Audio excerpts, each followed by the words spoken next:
नमस्कार दोस्तों, जय जोहार। मैं कौशल तिवारी और बिहनिया संध्या में आपका स्वागत है। देश की तमाम सार्वजनिक क्षेत्र की कंपनियों को बेच देने के फिराक में लगी मोदी सरकार अब छत्तीसगढ़ पर भी नजर लगाई है। हालांकि छत्तीसगढ़ पर नजर पहले से लगी है उनकी।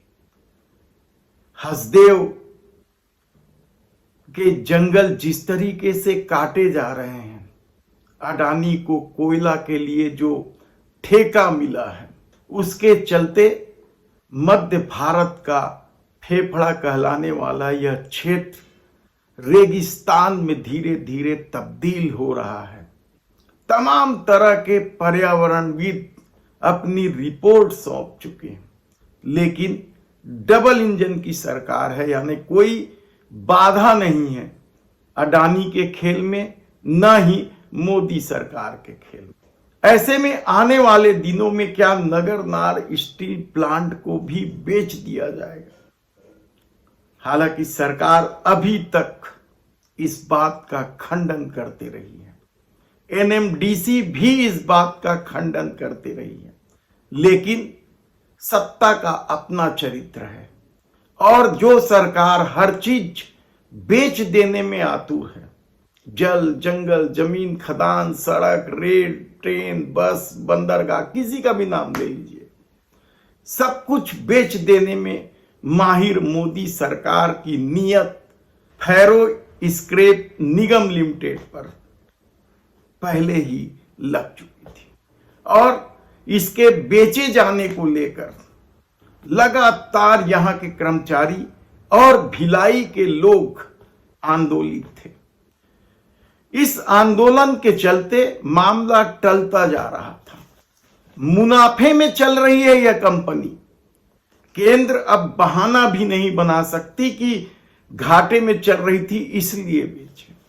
थी तो यह छोटी कंपनी, लेकिन हर साल लगभग 100 करोड़ का मुनाफा यह कंपनी दे रही थी और 1000 करोड़ का ठेका पेंडिंग है इसके पास। यह स्क्रैप कंपनी है जो सेल के कई राज्यों में जो कारखाने हैं, प्लांट है, उसके साथ यह काम करती थी। इस कंपनी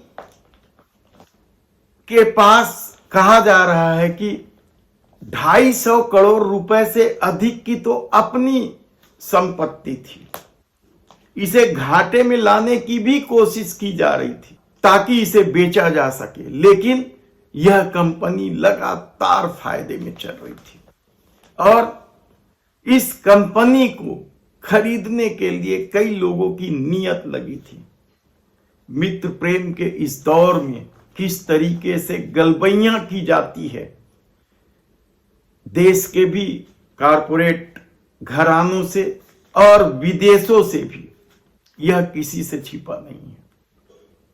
लोग तो फ्रांस के द्वारा भारत को यूएनओ में अस्थायी सदस्यता को लेकर भी जब फ्रांस ने समर्थन किया तो लोगों ने मजे लिए कि जरूर फ्रांस को अपना हथियार बेचना होगा या मोदी सरकार ने जरूर फ्रांस से कोई बड़ी डील की होगी। खैर, ये तो सोशल मीडिया की बात थी, लेकिन फैरो स्क्रैप निगम लिमिटेड जो बीएसपी की भिलाई स्टील प्लांट की जान मानी जाती थी, इस कंपनी से हजारों परिवार पल रहे थे। इस कंपनी को कौड़ियों के मोल कल बेच दी गई और इस पर हस्ताक्षर करने वालों ने जो बयान सरकार की तरफ से आए उसके मुताबिक परिवहन मंत्री नितिन गडकरी, वित्त मंत्री निर्मला सीतारमण और वाणिज्य मंत्री, उद्योग मंत्री डी कुमारस्वामी, ये तीनों उपस्थित थे जब जापान की बोली सबसे ज्यादा निकली। 320 करोड़ रुपए में यह पूरा निगम बेच दिया गया या जापान के हवाले कर दिया जा रहा है। हालांकि अभी भी विरोध चल रहा है। छत्तीसगढ़ सरकार की अभी तक इस पर कोई प्रतिक्रिया नहीं आई और उसकी प्रतिक्रिया क्या होगी यह भी किसी से छिपा नहीं है, क्योंकि यह डबल इंजन की सरकार है, यानी मोदी शाह की ही सरकार है। कांग्रेस तो इस सरकार पर खड़ाऊ सरकार की या रिमोट कंट्रोल पर चलने वाली सरकार या रबड़ स्टैंप कई तरह के आरोप लगा चुकी। ऐसे में विष्णुदेव साय सरकार इस विनिवेश के फैसले को यानी बेचे जाने के फैसले पर कोई प्रतिक्रिया देंगे या विरोध करेंगे कहना मुश्किल है। कांग्रेस न्याय यात्रा कर रही है प्रदेश के कानून व्यवस्था को लेकर।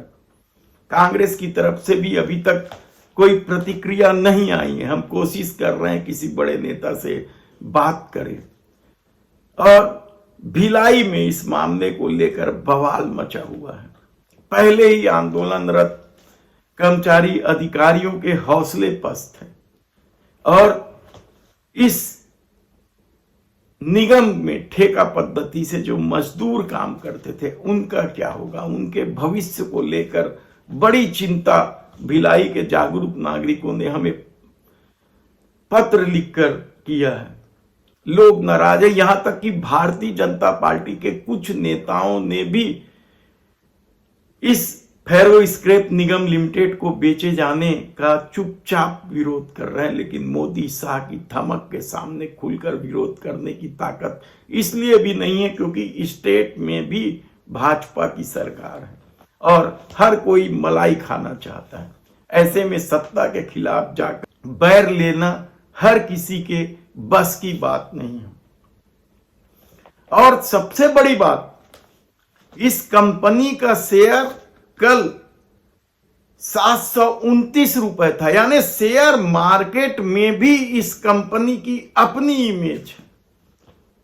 और जापान की जिस कंपनी ने खरीदा है उसका नाम कोनोई ट्रांसपोर्ट कंपनी लिमिटेड है। यह जापान की कंपनी है। लगातार विरोध के बाद भी सत्ता सब कुछ बेच देना चाहती है और अपनी पीठ थपथपा रही है। मन की बात में भावुक होकर रोना गाना कर रही है। तब ऐसी परिस्थिति में ऐसी सरकार के बारे में क्या कहा जाए।